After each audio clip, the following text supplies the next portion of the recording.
Farmers, I think we can copy this method. Look at the method they are using to harvest the cassava. Very good, free of stress, also save our time. Look at it. Very, very easy. Easy going, in fact. Weather, you just go to weather, show them this to mold it for you. They can mold this thing for you. Very easy, man. I love it. And no too mamushe fast. Ẹ̀rí.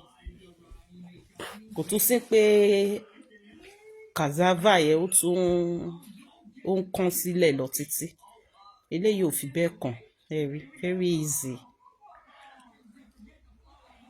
Farmers, you can share it so that your other friends can see this and copy it.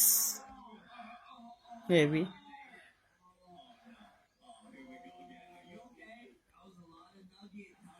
tó máa fi wú gbogbo cassava ẹ̀ tán bí eré ló máa pè. Very.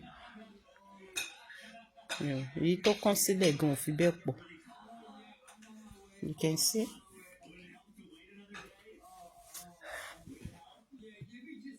Ẹ̀kan náà ni.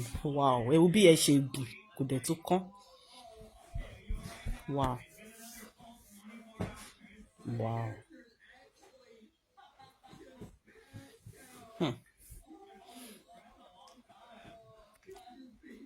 Ní easy o. Ẹ wo dáadáa ń bíbá, ó clear dáadáa ń bíbá. Ó clear dáadáa ń bí. Ẹ follow page yìí in case ìjọ́ tẹ bá fẹ́ need láti lọ ṣerú kínní. Ẹ wo bóyá clear bí ẹ. Weather yẹn máa rí dáadáa níbi bíbá yẹn. Ẹ kàn ní gbàgbé ọ̀kẹ́ share sínú page yín. Ẹ ní lè máa wá kiri.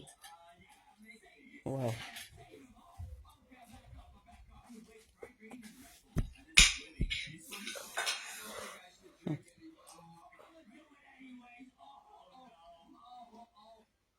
Wow.